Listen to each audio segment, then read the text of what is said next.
नमस्कार, मैं हूं आपके साथ मेघा कौशिक और चलिए अब खबरों की शुरुआत करते हैं। केंद्रीय मंत्रिमंडल विस्तार को लेकर गपशप, 27 संभावित लोगों के नाम चर्चा में हैं। आपको बता दें, केंद्रीय मंत्रिमंडल विस्तार को लेकर गपशप की जा रही है। 27 संभावित लोगों के नाम चर्चा में हैं। पहला नाम ज्योतिरादित्य सिंधिया, सुशील मोदी, पंकज चौधरी, डॉक्टर अनिल जैन, कैलाश विजयवर्गीय, भूपेंद्र यादव, दिनेश त्रिवेदी, अश्विनी वैष्णव, वरुण गांधी, जमयांग सेरिंग नामग्याल, प्रीतम मुंडे, अनुप्रिया पटेल, सर्बानंद सोनोवाल, जेडीयू के नेता आरसीपी सिंह, बैजंत पांडे, जफर इस्लाम, नारायण राणे, राहुल कसबा, स्वामी सुमेधानंद सरस्वती, पीपी चौधरी, स्वतंत्र देव सिंह, मीनाक्षी लेखी, पशुपति कुमार पारस, संतोष कुमार, राजीव चंद्रशेखर, सीआर पाटिल, सुनीता दुग्गल। अलबत्ता क्षेत्रीय संतुलन और जातिगत समीकरणों के हिसाब से एन वक्त पर हो सकते हैं इन नामों में कुछ फेरबदल।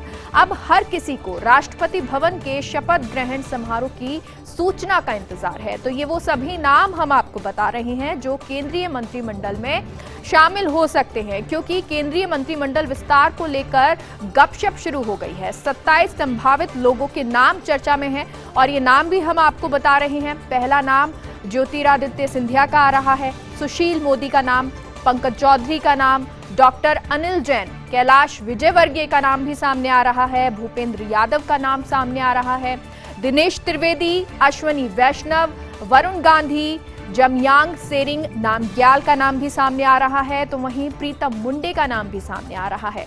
अनुप्रिया पटेल, सर्बानंद सोनोवाल, जेडीयू के नेता आरसीपी सिंह, बैजंत पांडे, जफर इस्लाम, नारायण राणे, राहुल कसबा, स्वामी सुमेधानंद सरस्वती। तो वहीं पीपी चौधरी, स्वतंत्र देव सिंह, मीनाक्षी लेखी, पशुपति कुमार पारस, संतोष कुमार, राजीव चंद्रशेखर, सीआर पाटिल, सुनीता दुग्गल। इन सब के नाम, ये 27 नाम जो सामने आ रहे हैं। अलबत्ता क्षेत्रीय संतुलन और जातिगत समीकरणों के हिसाब से एन वक्त पर इन नामों में कुछ फेरबदल भी हो सकता है।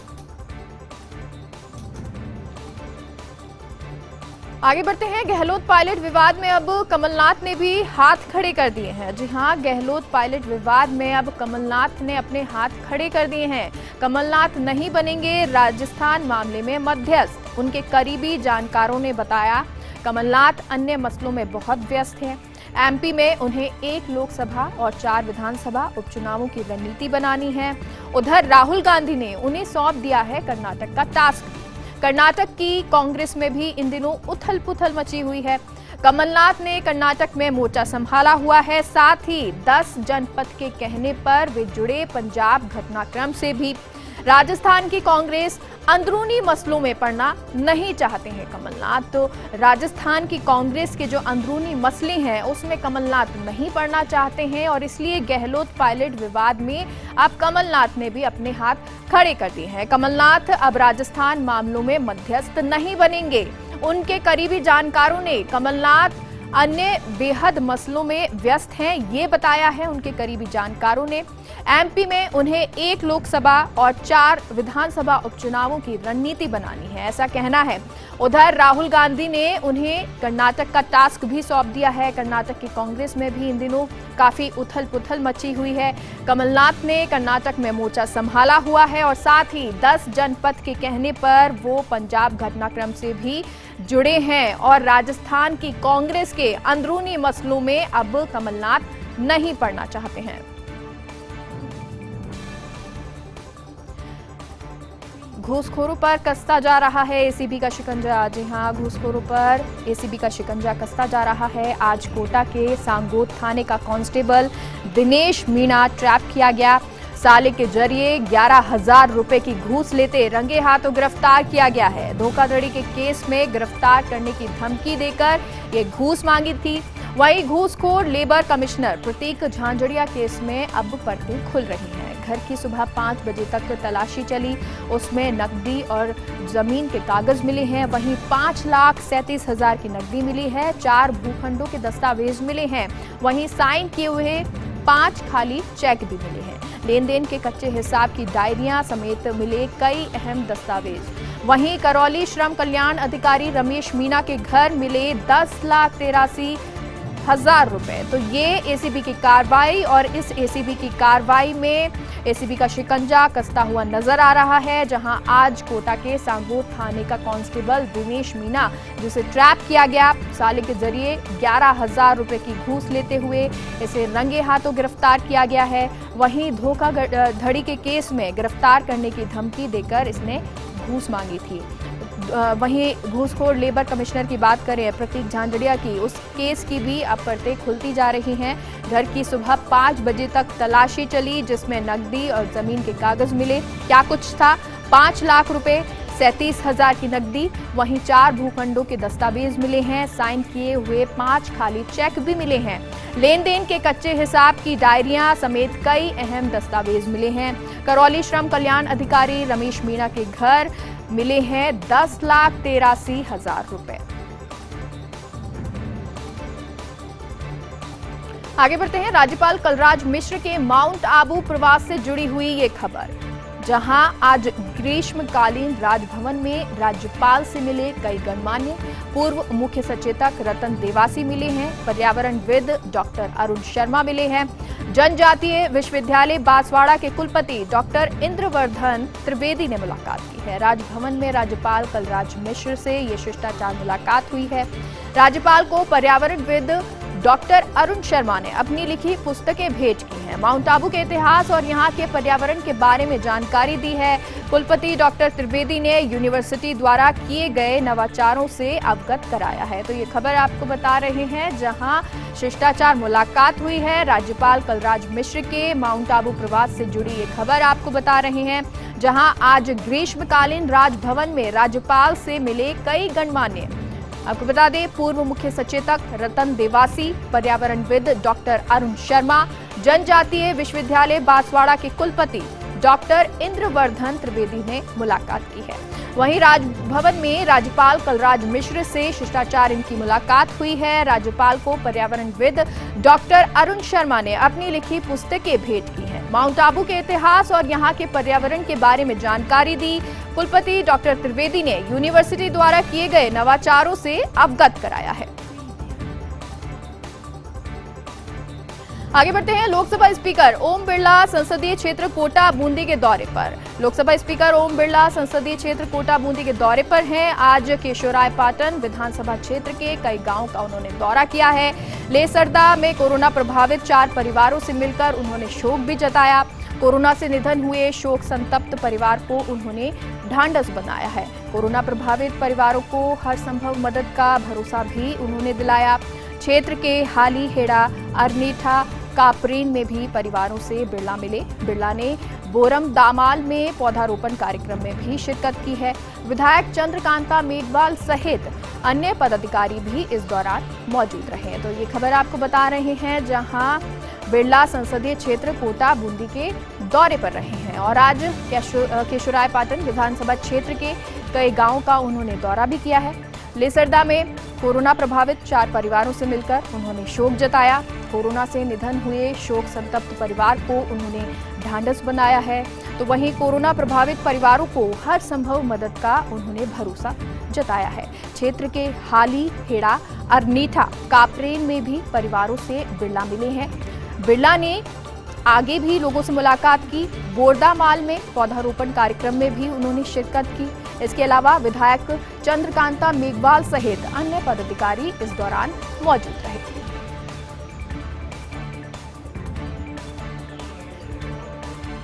जयपुर डिस्कॉम में तबादलों का नाटकीय घटनाक्रम नजर आया है। जी हां, जयपुर डिस्कॉम में तबादलों का नाटकीय घटनाक्रम।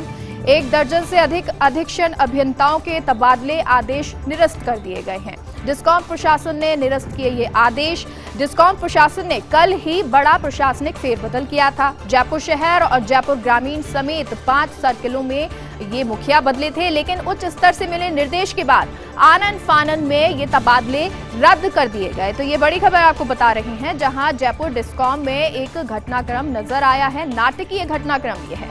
1 दर्जन से अधिक अधीक्षण अभियंताओं के तबादले आदेश निरस्त कर दिए गए। महज 1 दिन के भीतर में डिस्कॉम प्रशासन ने ये आदेश निरस्त किए हैं। डिस्कॉम प्रशासन ने कल ही बड़ा प्रशासनिक फेरबदल किया था। जयपुर शहर और जयपुर ग्रामीण समेत 5 सर्किलों में मुखिया बदले थे, लेकिन उच्च स्तर से मिले निर्देश के बाद आनन फानन में इन तबादलों को रद्द कर दिया गया। जयपुर एयरपोर्ट पर आए 1 लाख इंटरनेशनल यात्री। जी हां, जयपुर एयरपोर्ट पर 1 लाख इंटरनेशनल यात्री आए। वंदे भारत मिशन और एयर बबल फ्लाइट्स के तहत ये आगमन हुआ है। 22 मई 2020 से ये शुरू हुआ था जयपुर में वंदे भारत मिशन, और आज तक 1,01,03 अंतर्राष्ट्रीय यात्रियों का आगमन हो चुका है। 792 फ्लाइट्स का हुआ है इस दौरान आगमन। तो ये एक अच्छी खबर, जहां वंदे मातरम मिशन और एयर बबल फ्लाइट्स के तहत आगमन हुआ है। जयपुर एयरपोर्ट पर 1 लाख इंटरनेशनल यात्री आए हैं। 22 मई 2020 से शुरू हुआ था जयपुर में वंदे भारत का मिशन। राजस्थान विश्वविद्यालय से बड़ी खबर है। आरयू ने छात्रों को दिया एक और मौका। आरयू ने, राजस्थान यूनिवर्सिटी ने छात्रों को एक और मौका दिया है। मुख्य परीक्षा 2021 के परीक्षा आवेदन की तिथि को बढ़ाया गया है। 6 जुलाई तक भर सकेंगे छात्र आवेदन। परीक्षा शुल्क, जिसको लेकर विलंब शुल्क इसका बराबर होगा, परीक्षा शुल्क और विलंब शुल्क बराबर होगा। आपको बता दें, आरयू ने, राजस्थान यूनिवर्सिटी ने एक और मौका दिया है छात्रों को। मुख्य परीक्षा 2021 के परीक्षा आवेदन की तिथि को बढ़ाया गया है। 6 जुलाई तक भर सकेंगे छात्र आवेदन। परीक्षा शुल्क के बराबर विलंब शुल्क भी इसमें होगा। तीनों कृषि कानूनों के विरोध में जयपुर में प्रदर्शन हुआ। भाजपा ऑफिस के सामने बैरिकेड पर चढ़कर नारेबाजी की गई। प्रदर्शनकारियों ने केंद्र सरकार के खिलाफ ही नारेबाजी की। प्रदर्शन के दौरान प्रदर्शनकारी और पुलिस आमने सामने हो गए। 34 संगठनों ने रैली निकालकर राष्ट्रपति के नाम ज्ञापन सौंपा। राष्ट्रपति के नाम राज्यपाल के प्रतिनिधिमंडल को ज्ञापन सौंपा गया। अमरा राम सहित 11 सदस्यीय प्रतिनिधिमंडल ने ये ज्ञापन सौंपा। शहीद स्मारक पर भारतीय किसान यूनियन, किसान महापंचायत, C2, इंटक, जाट सभा सहित 34 संगठनों के प्रतिनिधि इकट्ठे हुए थे। तो आज किसान आंदोलन 7 महीने होने के बाद यहां पर नारेबाजी की। जयपुर में प्रदर्शन हुआ तीनों कृषि कानूनों के विरोध में। जयपुर में ये प्रदर्शन भाजपा ऑफिस के सामने बैरिकेड पर चढ़कर नारेबाजी की गई। प्रदर्शनकारियों ने केंद्र सरकार के खिलाफ नारेबाजी की। प्रदर्शन के दौरान प्रदर्शनकारी और पुलिस आमने सामने आ गए। 34 संगठनों ने रैली निकालकर राष्ट्रपति के नाम ज्ञापन सौंपा। राष्ट्रपति के नाम राज्यपाल के प्रतिनिधिमंडल को ज्ञापन सौंपा गया। जो पहले पीछे थे फिर आगे हो गए। 7 जिले ऐसे जिनमें अब कोई दुकान नहीं बची है। आबकारी विभाग के आंकड़ों में अव्वल साबित हुए पूर्वी राजस्थान के जिले भरतपुर, धौलपुर, सवाई माधोपुर में सभी दुकानों का हुआ उठाव। 12 बाड़मेर, बीकानेर और झालावाड़ में भी सभी दुकानें नीलाम हुई हैं। जयपुर ग्रामीण में भी फुलेरा की मात्र एक दुकान का उठाव बाकी है। 8वें चरण के लिए 210 दुकानों की नीलामी बाकी है। तो 30 जून को होगी इनके बीच में 210 शराब दुकानों की नीलामी। दिए तले अंधेरा, उदयपुर में मुख्यालय फिर भी यहां सबसे कम बिक्री। शराब दुकानों की नीलामी को लेकर रोचक आंकड़े हैं। प्रदेश भर में अभी भी 210 शराब दुकानों की नहीं हो सकी नीलामी। इनमें सर्वाधिक 31 दुकानें बची हैं उदयपुर जिले में, जबकि उदयपुर में ही आबकारी विभाग का मुख्यालय है। 18 दुकानें बांसवाड़ा में खाली, अलवर में 17 दुकानें खाली हैं, जोधपुर में 17 दुकानें खाली हैं, तो हनुमानगढ़ में 15 दुकानें खाली है। जयपुर शहर में भी अभी 9 दुकानों की नीलामी बाकी है। प्रदेश के पर्यटक स्थलों पर फिर से लौटने लगी रौनक। लॉकडाउन के बाद अनलॉक शुरू होते ही दिखी चहल पहल। अनलॉक के बाद आज सर्वाधिक पर्यटक पहुंचे आमेर में। 796 पर्यटक ने आज आमेर महल का दीदार किया। वहीं वीकेंड पर माउंट आबू में भी उमड़ा पर्यटकों का सैलाब। काफी दिनों बाद आबू की सड़कों पर देखने को मिला जाम। तो ये एक अच्छी खबर, जब पर्यटक आने लगे हैं प्रदेश के पर्यटक स्थलों पर फिर से रौनक लौटने लगी है। लॉकडाउन के बाद अनलॉक शुरू होते ही चहल पहल दिखने लगी है। अनलॉक के बाद आज सर्वाधिक पर्यटक आमेर पहुंचे हैं। 796 पर्यटक ने आज आमेर महल का दीदार किया है। वहीं वीकेंड पर माउंट आबू में भी पर्यटकों का सैलाब उमड़ पड़ा। काफी दिनों बाद आबू की सड़कों पर जाम देखने को मिला। ब्रेक के बाद एक बार फिर से आप सभी का स्वागत है। चलिए एक बार फिर से खबरों की शुरुआत करते हैं। राजस्थान ने वैक्सीनेशन में रचा कीर्तिमान। प्रदेश के सभी जिलों में एक दिन में लाभार्थियों को लगी 10 लाख से अधिक डोज। इस दौरान 9,16,112 लोगों ने कोरोना की पहली डोज लगाई है, जबकि 1,29,721 लोगों ने कोरोना की दूसरी डोज लगाई। इस महाअभियान में सर्वाधिक 8,53,783 डोज लगी हैं 18+ श्रेणी में। इससे पहले तक राजस्थान में एक दिन में सर्वाधिक 5 लाख डोज का रिकॉर्ड है। प्रदेश के 133 विद्यालयों को किया गया क्रमोन्नत। 69 राजकीय उच्च प्राथमिक महाविद्यालय जिनको क्रमोन्नत किया गया है। माध्यमिक विद्यालय में किया गया है क्रमोन्नत। 64 माध्यमिक विद्यालयों को क्रमोन्नत किया गया है। उच्च माध्यमिक विद्यालयों में इनको क्रमोन्नत किया गया है। शिक्षा विभाग ने जारी किए हैं आदेश। आपको बता दें, प्रदेश के 133 विद्यालयों को क्रमोन्नत किया गया है। 69 राजकीय उच्च प्राथमिक विद्यालयों को क्रमोन्नत किया गया है। माध्यमिक विद्यालय में इन्हें क्रमोन्नत किया गया है। वहीं 64 माध्यमिक विद्यालयों को भी क्रमोन्नत किया गया है और उच्च माध्यमिक विद्यालयों में इन्हें क्रमोन्नत किया गया है। शिक्षा विभाग ने इसके आदेश जारी कर दिए हैं। अब छात्रों का दुर्घटना बीमा होगा।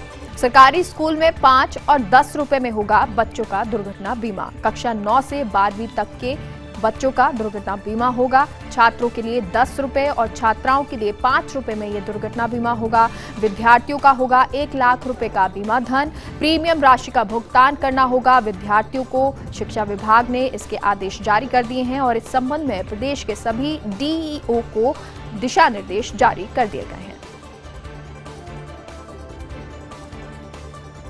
डीजल चलित व्यावसायिक वाहनों को फिलहाल राहत है। जयपुर से फिलहाल बाहर नहीं होंगे 15 वर्ष पुराने डीजल चलित व्यावसायिक वाहन। जयपुर आरटीओ ने रजिस्ट्रेशन कराने के निकाले थे आदेश। 30 जून तक ऐसे वाहनों के जयपुर से बाहर रजिस्ट्रेशन के आदेश निकाले गए थे। ऐसा नहीं करने पर वाहनों के रजिस्ट्रेशन निलंबित करने के आदेश भी दिए गए थे, लेकिन केंद्रीय सड़क परिवहन मंत्रालय ने अब मान्यता को बढ़ा दिया है। 30 सितंबर तक सभी तरह के दस्तावेजों की मान्यता है। ऐसे में 30 सितंबर तक जयपुर में चलते रहेंगे डीजल चलित व्यावसायिक वाहन।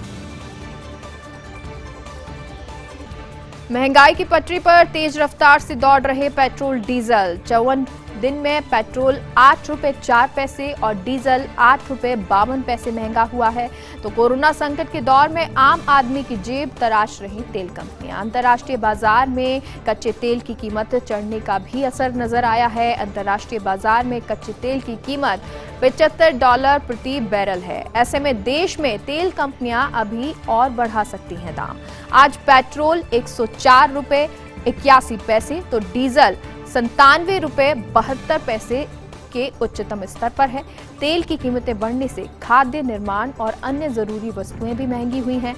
केंद्र व राज्य सेंट्रल एक्साइज पर वैट में कमी को भी तैयार नहीं है। हालांकि राज्य सरकार पिछले दिनों वैट में कर चुकी है 2% की कमी। और चलिए आगे बढ़ते हैं और अगली खबर का रुख करते हैं। कश्मीर पर मोदी की सकारात्मक पहल नजर आई है। पीएम मोदी ने जम्मू कश्मीर के नेताओं को दिल्ली बुलाकर चौंकाया, लेकिन पर्दे के पीछे के घटनाक्रम को जानने वालों के लिए ये आश्चर्य की बात नहीं है। कश्मीर पर हर कोई चाहता है कि सीमांत राज्य में शुरू हो राजनीतिक गतिविधियां। बंद दरवाजे के पीछे जम्मू कश्मीर को लेकर खिचड़ी पक रही है। जम्मू कश्मीर की मोदी के साथ भोजन के दौरान भी सकारात्मक चर्चा हुई। राजनयिक पर्यवेक्षकों के अनुसार भारत का अगला कदम हो सकता है भारत पाकिस्तान वार्ता की बहाली।